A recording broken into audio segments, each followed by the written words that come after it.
Clase de análisis y síntesis de introducción a los sistemas lógicos y digitales. Bien, lo que vamos a ver a continuación es una introducción a dos temas importantes. Uno se denomina análisis de sistemas o circuitos digitales y el otro que se denomina síntesis.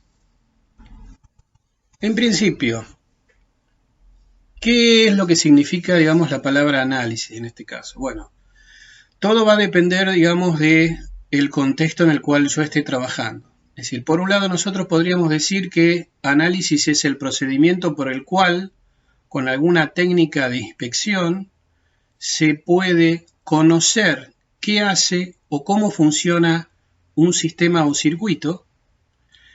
Y otra posibilidad sería la de poder verificar la performance de un diseño que nosotros estemos haciendo, o tratar de encontrar, mediante alguna técnica, cuál es la causa probable de que no funcione como nosotros queremos que lo haga.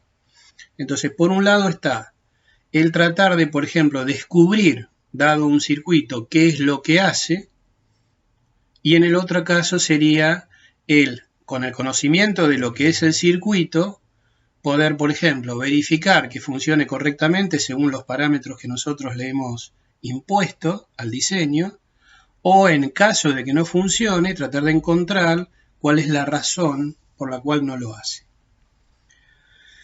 Bien, los métodos de análisis son bastante variados. Vamos a ver algunos. Algunos son muy obvios y otros de alguna manera requieren un poco más de comprensión.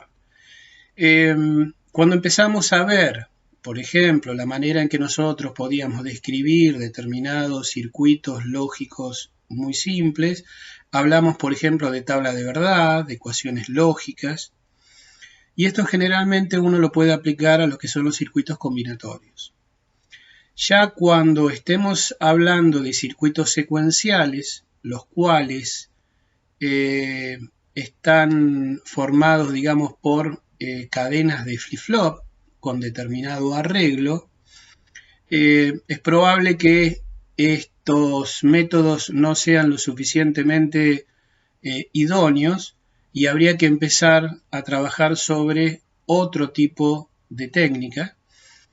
Y dependiendo de la estructura, en algunos casos se utilizan los que se denominan los métodos de análisis por diagramas de estado, generalmente aplicado en circuitos secuenciales, y en otros casos, ya sea para circuitos combinatorios o circuitos secuenciales, siempre está la técnica de simulación, es decir, tratar de describir el circuito con una entrada a través de un software de determinada manera y poder evaluar a través de una simulación por computadora de cómo evolucionan las salidas cuando una las excita de determinada manera a las entradas.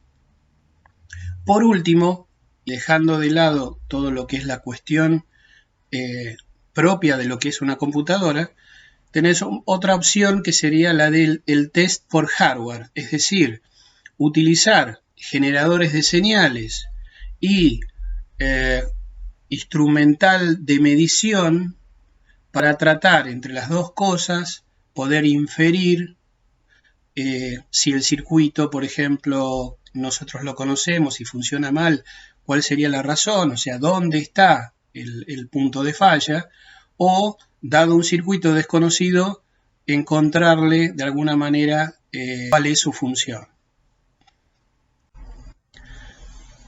Vamos a comenzar ahora con un ejemplo del análisis de un circuito mediante el desarrollo de ecuaciones lógicas.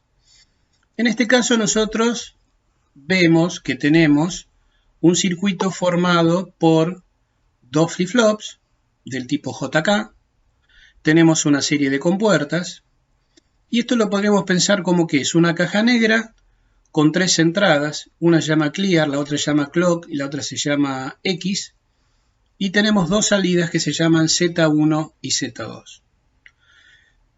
Lo que vamos a tratar de hacer es poder llegar a una definición de cuál podría llegar a ser el funcionamiento, o sea, qué es este circuito en sí. Bueno, para ello lo que tenemos que hacer en principio es hacer una inspección. Tenemos una señal de reloj. Bien, ¿la señal de reloj a dónde va? Bueno, en este caso va a los dos elementos de memoria, como generalmente se los conoce, que son los dos flip-flop. En este caso, como dije, son del tipo JK. Entonces la entrada de clock está entrando simultáneamente a los dos flip-flop. Las dos salidas que tiene el circuito, esta caja negra, de alguna manera coinciden en este caso justo con las salidas de estos elementos de memoria. O sea que si este es el flip-flop 1 y el flip-flop 2, el flip-flop 1 tiene una salida que se llama Z1, que sale justo por el Q de ese flip-flop. Lo mismo pasa con Z2, que sale directamente de la salida Q del segundo flip-flop. Si seguimos inspeccionando, tenemos que el flip-flop de arriba tiene las dos entradas J y K unidas a la tensión positiva de alimentación.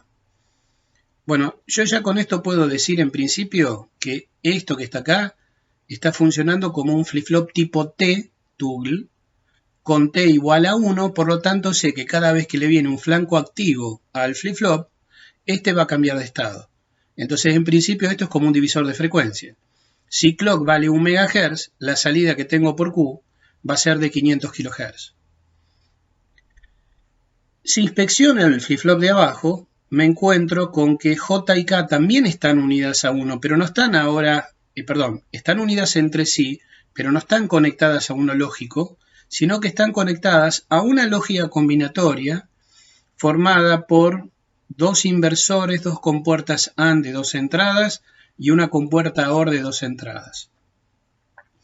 Esa función lógica tiene como entrada, por un lado, un camino que viene de Q1, que acá lo llamo Y1, y por otro lado, tiene la entrada que viene de la X, ¿sí?, que entra a esta compuerta OR y entra por acá.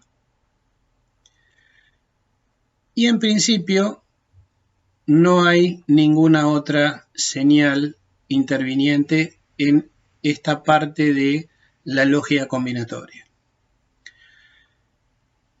Clear es una señal o una línea que está conectada al clear negado de este flip-flop JK y está conectado al clear negado del otro flip-flop de arriba, donde las entradas de preset están puestas en uno lógico. Bien, obviamente que para cualquier caso, yo lo que tengo que tener a mano siempre son la hoja de datos de los circuitos que intervienen. En este caso, por ejemplo, yo tengo dos flip-flop y tendré que de antemano leer cómo funcionan estos flip-flop. Bueno, para este caso, este flip-flop JK es un flip-flop que se lo puede poner a 1 o a 0 en forma asincrónica, actuando sobre las dos entradas. Era como el 7474 que habíamos analizado, que era un tipo D, pero en este caso es un JK. Entonces, yo lo que puedo inferir de esta observación es que de alguna manera esta patita de acá, que si bien yo acá le pongo clear porque le quiero poner algún nombre, pero podría haber sido, no sé, H, sin saber qué significa H, lo que sé es que si yo pongo en 0 esta línea, se me borran los Q de los dos flip-flop en forma asincrónica. O sea, lo que puedo inferir hasta ahora es que tengo una entrada de borrado asincrónica, una entrada de clock, y de alguna manera todo este circuito es sincrónico. Es decir, acá hay dos flip-flop que están conectados a la misma línea de clock. Lo que yo tengo que saber, si bien el de arriba sé que va a invertir siempre la salida cada vez que detecta un flanco del clock, y yo sé que el primer flip-flop, el de la salida Y1 o Z1, es un divisor de frecuencia de alguna manera, el de abajo es el que me da más trabajo de saber cómo funciona, porque el de abajo va a depender de la salida de Y1 y va a depender también de X.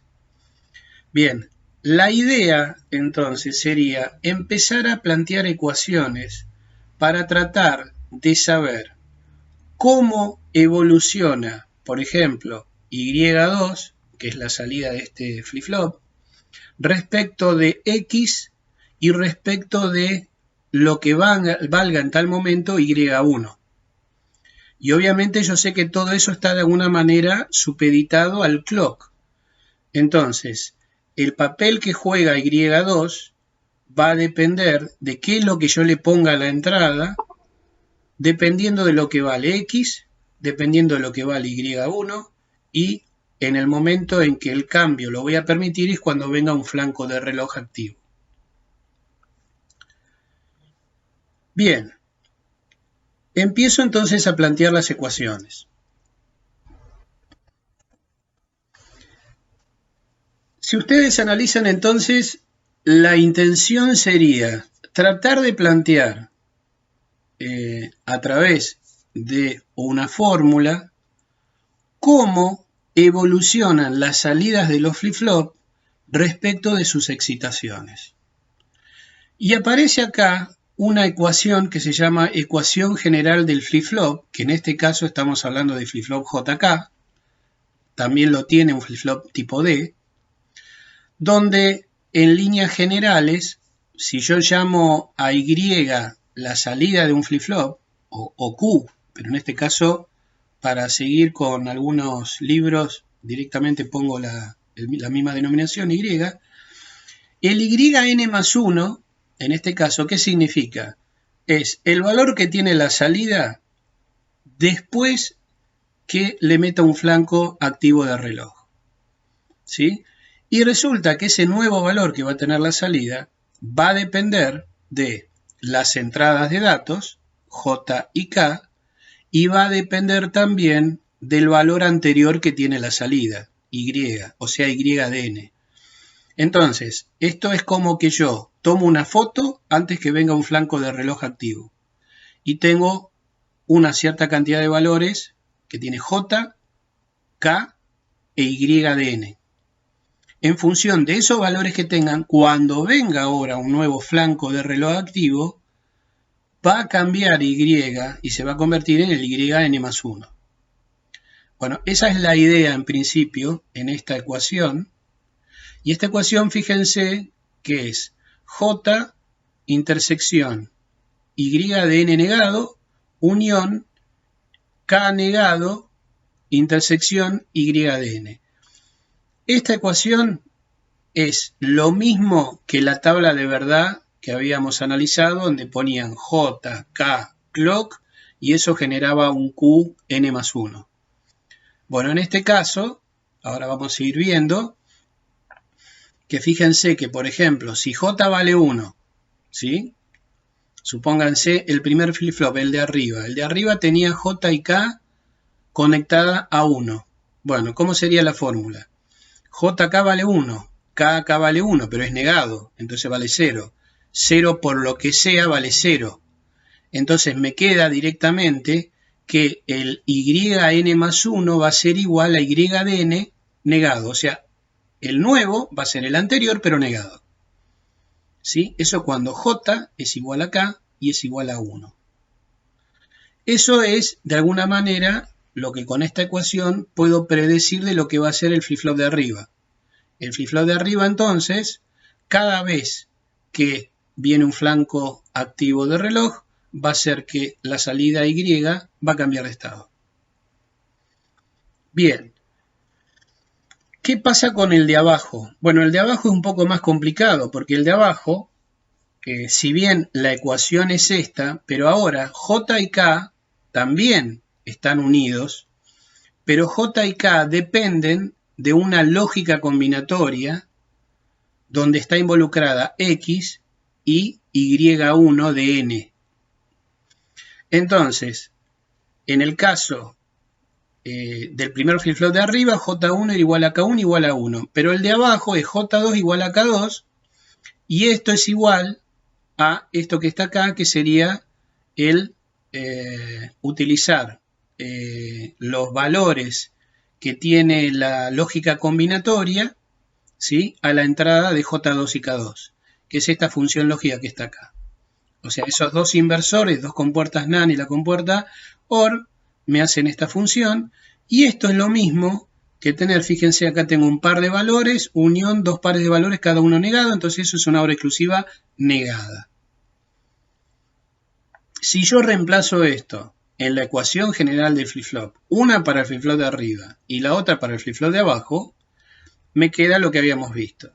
En el flip-flop de arriba, el Y1 de n más 1 es el Y1 de n, negado.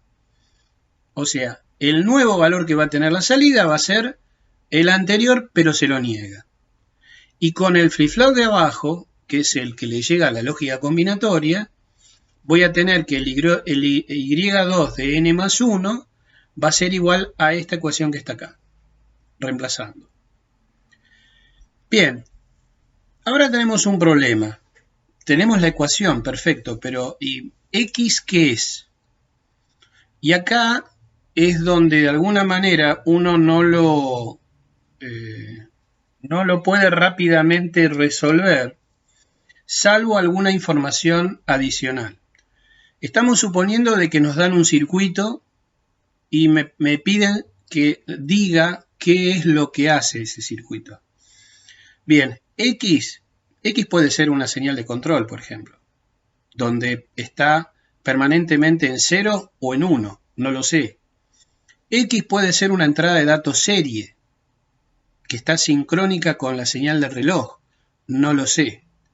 Bueno, vamos a suponer que lo sé porque analizo que ese circuito está en una plaqueta y, por ejemplo, la entrada X viene de una llave selectora que está conectado a VCC o a masa. ¿Sí?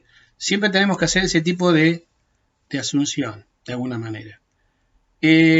Por lo tanto, si tenemos ese caso, lo que podríamos hacer es ver qué pasa con esta ecuación para X igual a 0, cómo se nos simplifica, y qué pasa con esta ecuación cuando X valga 1. ¿Sí? Vamos a asumir eso, que es una entrada de control. Por lo tanto, nos va a quedar dos juegos de ecuaciones, una con X igual a 0 y otra con X igual a 1 para la salida del flip-flop de abajo. El de arriba no depende ni de X ni de nada, depende solamente de la entrada que vale 1 y ya sabemos cómo sale el Y1 de n más 1. Pero el Y de n más Y2 de n más 1, para el caso que X igual a 0, me da que es la OR exclusiva negada, y si X vale 1 es la OR exclusiva, ¿sí?, entre las salidas de los dos flip-flop, Y1 y Y0. Entonces, ya con esto es posible que yo haga un diagrama de tiempos. Entonces tendría que hacer un diagrama de tiempos donde ponga a X, al clock Y1 e Y2 y ver qué pasa durante ciertas cantidades de ciclos de reloj con X igual a 0 y una cierta cantidad de ciclos de reloj con X igual a 1 y a ver qué es lo que obtengo en los diagramas de tiempo. Bien, en ese caso, lo que voy a obtener va a ser que cuando X igual a 0, yo sé que la salida Y2 va a negar su estado anterior cada vez que venga un flanco activo del clock y sea Y1 igual a 0. Pero mantendrá su estado anterior cuando Y1 valga 1. Después, cuando X es igual a 1, la salida Y2, y esto lo veo de las ecuaciones anteriores, negará su estado anterior cada vez que venga un flanco activo del clock y sea Y1 igual a 1, y esta es la ecuación, pero mantendrá su estado anterior cuando Y1 es igual a 0. Si recuerden que es un flip-flop tipo T, y cuando le entre un 1 niega, y cuando le entre un 0 mantiene el estado anterior. Entonces, en base a este análisis, yo lo que puedo decir de alguna manera es que dependiendo si x es igual a 0 o x es igual a 1, ¿sí? La diferencia que va a haber en las formas de onda de Y2, primero, en las dos opciones x igual a 0 y x igual a 1, lo que yo voy a tener es una onda cuadrada del doble de periodo que tiene Y1, en principio. Y segundo, dependiendo de si x es igual a 0 o x es igual a 1, la diferencia entre las dos señales van a tener un desfase de 90 grados. Esto lo observar acá. Esto es lo que saldría en la simulación, donde tengo la señal de clock, donde tengo x igual a 0, donde tengo un clear en alto, o sea que el circuito funcione normalmente, y esta es la salida de Z1 que siempre va a ser así, la mitad de frecuencia de clock. En este caso, según las ecuaciones, que se analiza qué es lo que pasa con Y1, esta de acá arriba, ¿sí? Z2 va a cambiar de esta manera, ¿sí? Porque depende cómo Y1, el valor que tenga Y1, voy a obtener esto, que va a cambiar, en este caso, cada vez que Y1 valga 0, viene el cambio de flanco. Acá también y acá también, porque anteriormente estaba en 0.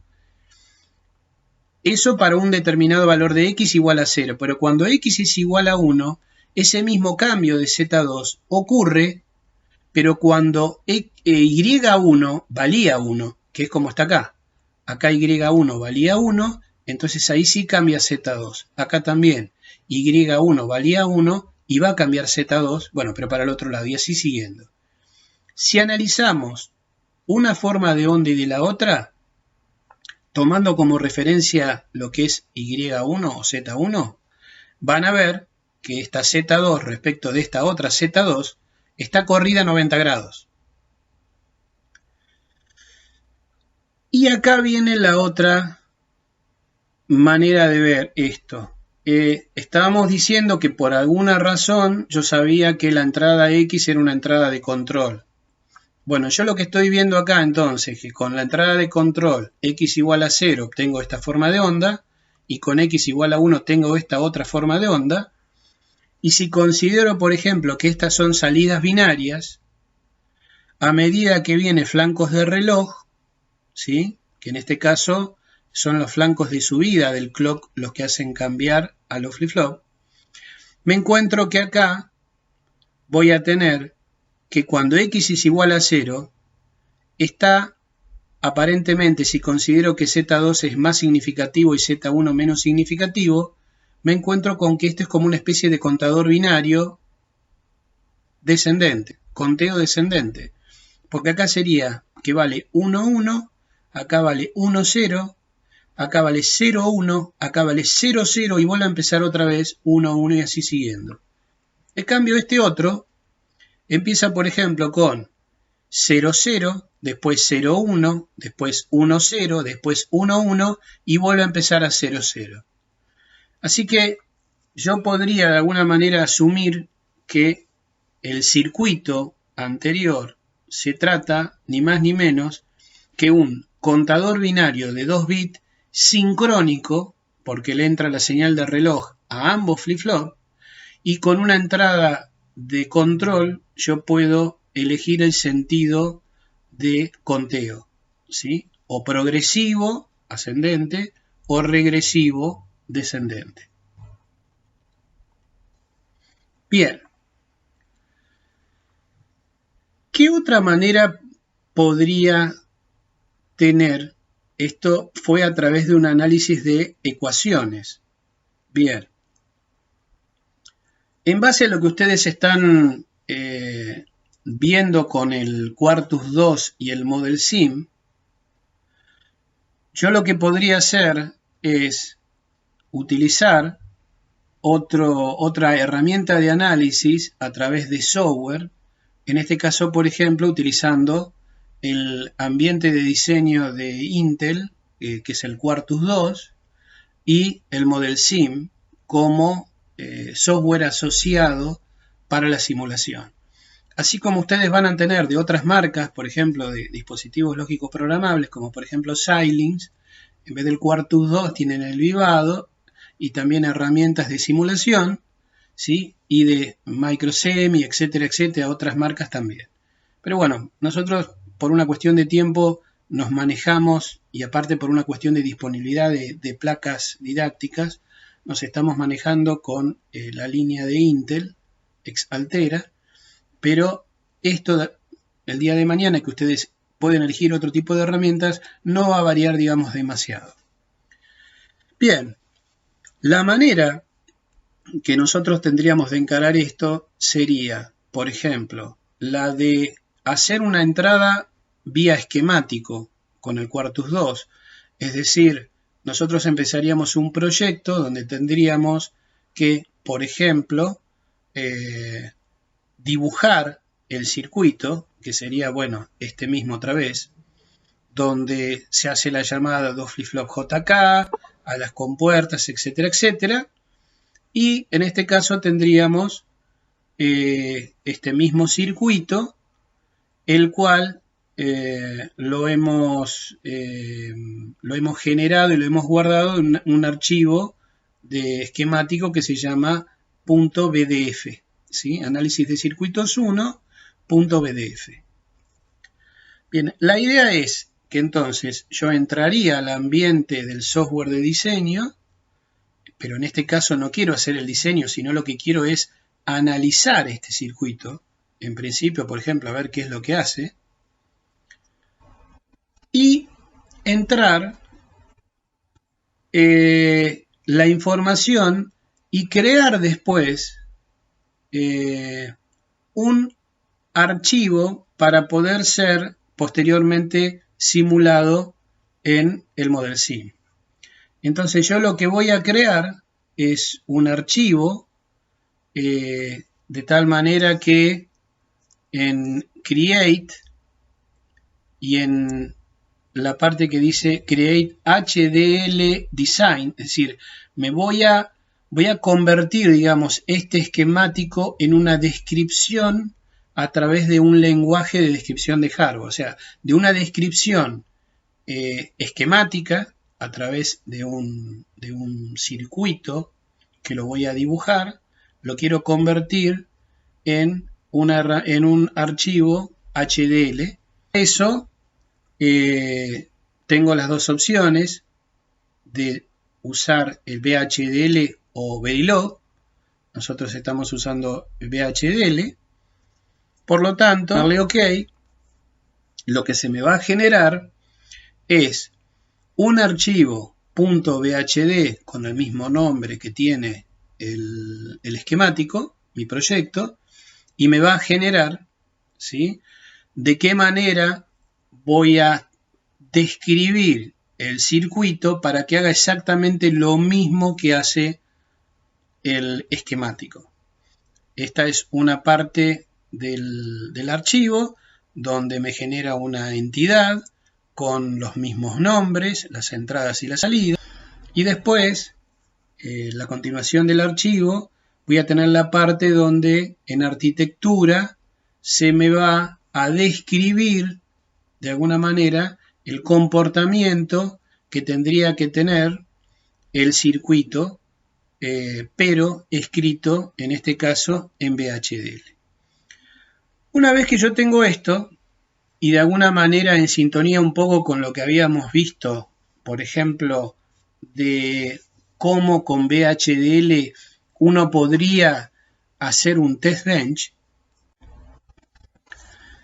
yo podría escribir otro archivo, ¿sí?, en VHDL que tiene una jerarquía superior a la anterior, es decir, la anterior es ya el archivo descrito en VHDL de ese circuito que tenía 2 flip-flop y una serie de compuertas. Y ahora escribo otro que va a ser con un nombre, por ejemplo, en este caso que se llama tb-análisis de circuitos 1.bhd, donde voy a generar las excitaciones, o sea, los estímulos, para que después, con este archivo y el que tiene la descripción del circuito, entrar en el Model Sim y poder ver la forma de onda y de alguna manera inferir qué es lo que hace ese circuito. Bien, como habíamos visto antes, entonces, yo lo que tengo que hacer en este archivo de test, que tiene una entidad vacía, o sea, acá no tengo ports, como habíamos visto, tengo que hacer una llamada a otra entidad, que acá se llama componente, de el archivo donde yo tenía descripto, por la conversión automática que me hizo el Quartus 2, del circuito que yo previamente lo dibujé, ¿sí? Y en la parte de comienzo de arquitectura, lo que hago es generar, por ejemplo, dos procesos. Un proceso que es para generar la señal de reloj, ¿sí? En este caso genero una señal de reloj dentro de un proceso donde pongo que el clock empiece en 0, espere 100 nanosegundos, y ponga clock en 1, espere 100 nanosegundos. Bueno, y esta descripción lo que me va a hacer es generarme una onda cuadrada, ¿sí? Desde 0 hasta el fin de los tiempos, donde el ciclo de trabajo es del 50% y cada tiempo en alto y en bajo es el mismo valor, 100 nanosegundos, eso es lo que significa, y el periodo es de 200 nanosegundos. Bien, lo que hago posteriormente es, como en realidad el circuito que yo quiero describir tiene dos entradas adicionales, una que se llama X y la otra que se llama Clear, darle valores. Entonces, en tiempo t igual a 0, pongo que X sea igual a 0. El clear lo pongo en 1 inicialmente, espero 100 nanosegundos, lo bajo, espero 500 nanosegundos y lo subo. O sea, estoy generando un pulso negativo para borrarlo, de alguna manera acá. Y una vez que el clear está en 1, espero, por ejemplo, 5 microsegundos, que es un tiempo razonable para que ahí empiece a generarse varios ciclos de reloj en el circuito, ya funcionando normalmente. Y en algún momento paso X igual a 1, o sea, con esto le estoy cambiando el nivel lógico, porque empezó con 0, y espero, por ejemplo, otros 5 microsegundos y paro la simulación. Esa sería un poco la idea. Recuerden que estos dos procesos, el de generar los valores de X y clear y el del reloj, son concurrentes.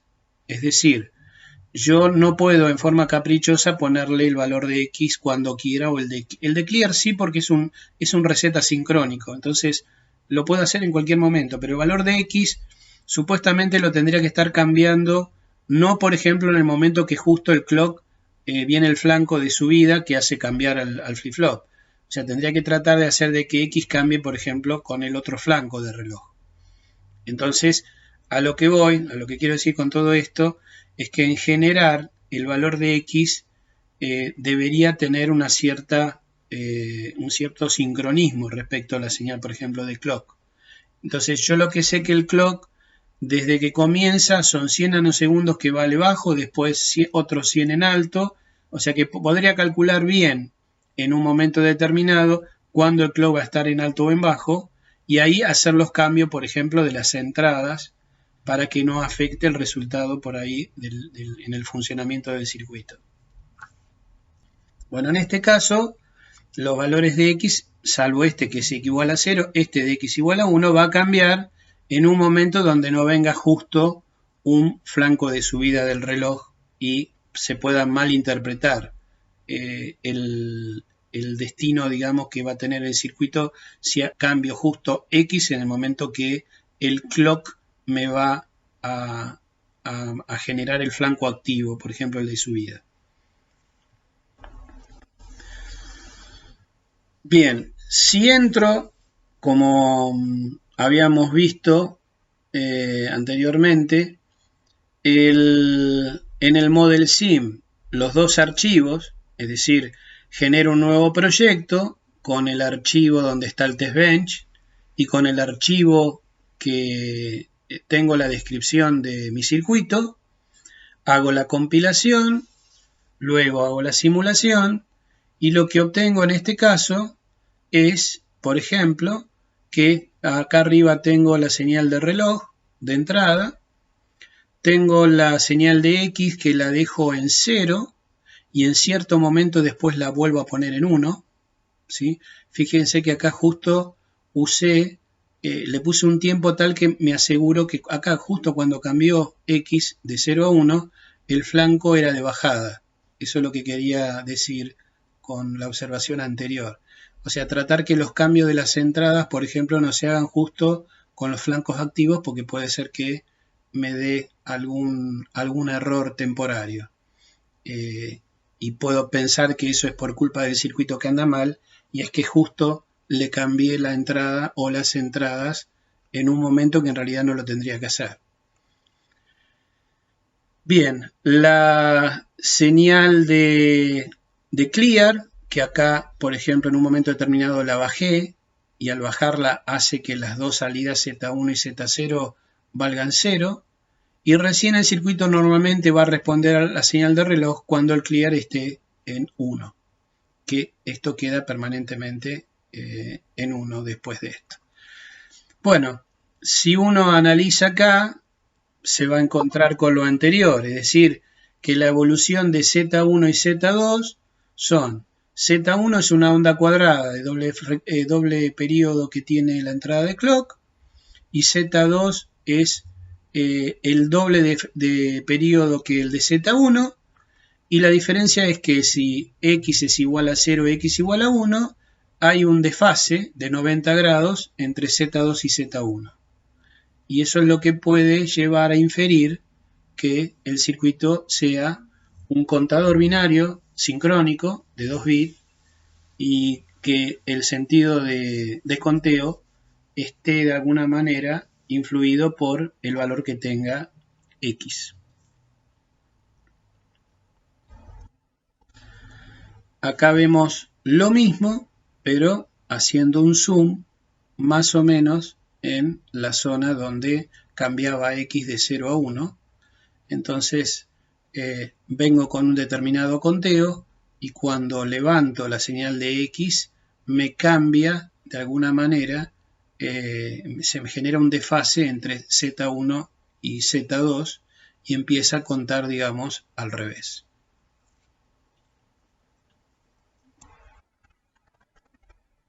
Bien. El circuito anterior, como vamos a ver más adelante, justamente tiene una característica que podría entrar para ser analizada por lo que se denomina máquinas de estado. Es decir, máquinas de estado son circuitos donde en general están formados por dos bloques que pueden ser distinguidos perfectamente. Un bloque es el que contiene una cierta lógica combinatoria y el otro bloque es el que contiene flip-flops, que le llamamos los elementos de memoria. El circuito anterior justamente cae dentro de este tipo de definición. Es decir, el bloque de memoria serían los dos flip-flops JK y las dos compuertas inversoras, las dos AND de dos entradas y la OR de dos entradas, sería el bloque combinatorio. Generalmente, en ese caso, fíjense que existe una realimentación entre la salida del bloque combinatorio que entra a los elementos de memoria y los elementos de memoria pueden a su vez, junto con las entradas externas al circuito, generar salidas. Dependiendo de cómo es la interconexión entre el bloque combinatorio y el bloque de memoria, nos aparecen dos modelos diferentes de máquina de estado. Uno que se llama modelo de Mealy y el otro que se llama modelo de Moore. El modelo de Moore es el del circuito anterior. Esto lo vamos a ver después un poco más adelante. La diferencia que hay entre un modelo y el otro está en que las salidas de la caja negra, de alguna manera, es una función lógica que depende de los flip-flop, de cómo son las salidas de los flip-flop y de las entradas, que puede ser una o puede ser varias, o inclusive en algunos casos, vamos a ver más adelante, hasta puede ser que no haya. Entonces, bueno, después tenemos que ver cuál de estos dos modelos estamos describiendo. Pero en principio, en forma genérica, yo tengo una caja negra con entradas de señal, aparte de la del reloj, que no se la pone acá nunca, pero obviamente el reloj tiene que controlar el bloque de memoria. Y tengo una serie de salidas. Entonces, cuando vemos que las salidas están de alguna manera expresadas por una ecuación lógica, por ejemplo, donde están involucrados los Q de los flip-flop y la entrada o entradas, decimos que el modelo es Mili. Pero si en el circuito nosotros analizamos que, por ejemplo, las salidas solamente se pueden expresar como una ecuación lógica donde solamente intervienen los Q de las salidas de los flip-flop del bloque de memoria y no está la entrada directamente involucrada en esa ecuación, decimos que el modelo es del tipo Moore. Un circuito, si yo quiero diseñar, por ejemplo, un circuito, por ejemplo, lo anterior, un contador binario de 2 bits con una entrada de control X, yo lo podría hacer tranquilamente con el modelo de Mili o el modelo de Moore. Lo que pasa es que lo tengo que describir de manera diferente.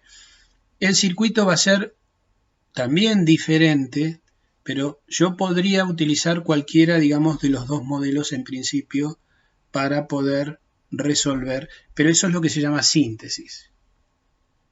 Nosotros lo que vamos a ver ahora es algunos ejemplos de, dado un circuito, fijarnos si es del tipo Mili o es del tipo Moore, y de alguna manera lo que estamos tratando de hacer es analizar. ¿Y qué significa esto? Queremos llegar a una forma de representación final, porque tenemos de punto de partida un circuito, ¿sí? Y queremos llegar a una forma de expresar lo que hace ese circuito, que es lo que se llama tabla de estado o diagrama de estado. Es decir, tenemos dos maneras de expresar eso. O a través de una forma esquemática, a través de una especie de esquemático, una forma gráfica, con circulitos y flechas, o eso mismo pero a través de una tabla, como una tabla de verdad. La idea entonces en el análisis de máquina de estado justamente es llegar a eso, a una forma de representación que cuando la veamos podamos inferir qué hace ese circuito. Para eso vamos a ver el caso, un ejemplo de análisis por diagramas de estado, donde se nos presenta este circuito que está formado por 3 flip-flop JK y una compuerta AND. Tenemos como entradas una señal de reloj, tenemos como entrada una señal que se llama clear y tenemos como salida algo que se llama Z2, algo que se llama Z1 y algo que se llama Z0. Bueno, en principio, acá no hay una entrada, como yo decía, no hay una entrada de X, por ejemplo. Bueno, puede suceder que no tenga. Lo que vimos anteriormente era una generalización. Bien. Ahora, acá hay un bloque de lógica combinatoria, que es esta compuerta que está acá, y el bloque de elementos de memoria son estos 3 flip-flops. En forma genérica, también habíamos hablado de salidas. Bueno, acá justo coincide que las salidas de la caja negra, ¿sí?, son los mismos que las salidas de los elementos de memoria.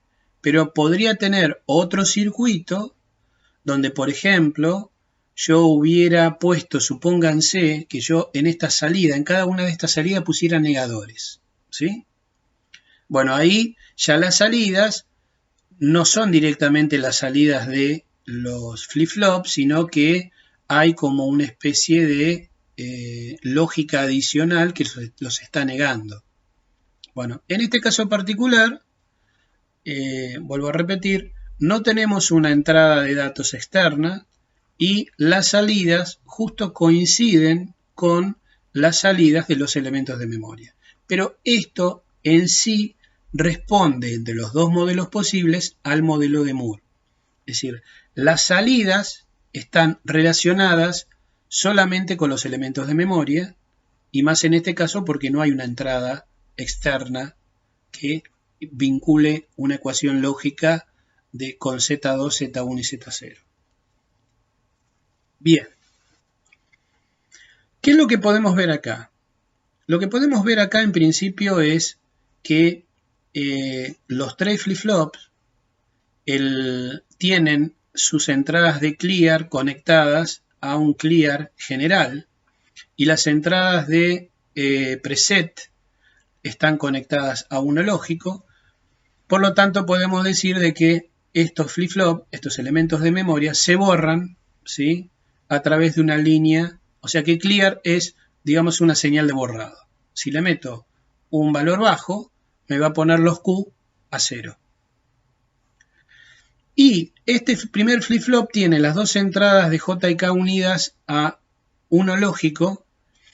Estos dos tienen las entradas unidas al Q de este bloque. Y este de acá tiene las dos entradas de JK unidas a una compuerta AND de dos entradas donde si este es el flip-flop, este es Q0, entra Q0 por acá y entra el Q1 por acá. Entonces, la AND entre Q0 y Q1 me genera la entrada de este flip-flop. Bueno, lo que vamos a tratar entonces es de analizar a través de diagramas de estado esta máquina de estado. Y para eso, lo que hacemos es de nuevo plantear la ecuación del flip-flop. Yo tengo dos flip-flop en principio, flip-flop 0 y flip-flop 1 y el flip-flop 2, donde, como habíamos visto anteriormente, las ecuaciones lógicas que yo las llamaba Y, bueno, acá lo llamo directamente con la salida que tiene el flip-flop, Q, da lo mismo. Entonces, este primer flip-flop, ¿sí?, yo podría decir que el nuevo valor de Q, ¿sí?, nuevo valor de Q, a través de la ecuación lógica que habíamos visto del flip-flop, el nuevo valor de Q0 es el valor de la entrada J, intersección la entrada negada, unión el valor de la entrada K negada, intersección el valor de Q sin negar. O sea, esta es la ecuación, digamos, del flip-flop JK. Si ahora tengo que reemplazar, porque sé que J0, en este caso, K0 valen 1, son iguales y valen 1, están unidas y valen 1, entonces directamente el flip-flop 0 responde a que la salida es la salida anterior negada. Es decir, esta expresión, vuelvo a repetir, me está diciendo que cuando venga un flanco activo por acá, por el clock, lo que va a hacer el flip-flop es fijarse si el Q anterior valía 1, ahora se lo pone en 0, y si era 0, se lo pone en 1. Eso es lo que me está diciendo esta ecuación. ¿Por qué? Porque uní J con K y lo puse a 1. El flip-flop 1 es exactamente la misma ecuación, con la diferencia que ahora J1 y K1 no valen 1, sino que vale el Q actual. Llamémosle N actual y el N más 1 el siguiente. O sea, el siguiente se refiere a cuando viene el flanco. Bueno, entonces tengo el Q0 actual, ¿sí? J1 es igual a K1, igual al valor del actual. Entonces, directamente tengo que el nuevo valor que va a tener la salida del flip-flop 1 va a ser una hora exclusiva entre el valor que tiene actualmente Q1 y el valor actualmente que tiene la salida del flip-flop 0. De acá se desprende que si Q0 actual vale 0, el Q siguiente de 1 va a ser el mismo valor que tenía antes, pero si Q0, el Q actual del flip-flop 0 vale 1, ahí sí da la orden de que haga el toggle, es decir, bascule, o sea, conmute. Entonces, si Q1 valía 1, va a pasar a 0 y viceversa. Bien. El flip-flop 2, el Q2 del flip-flop 2, va a ser lo mismo, J y K valen lo mismo, pero están unidas a la OR, perdón, a la AND entre Q0 y Q1. ¿Sí? O sea, un poco más complicado que es lo que pasa con el flip-flop 1. Y es lo que tenemos acá arriba. Entonces ahora J2 es igual a K2, pero es igual a la AND entre el Q1 y el Q0. Bien. Entonces lo que tendríamos que analizar es qué va a pasar con el flip-flop, con la salida futura de Q2, ¿sí?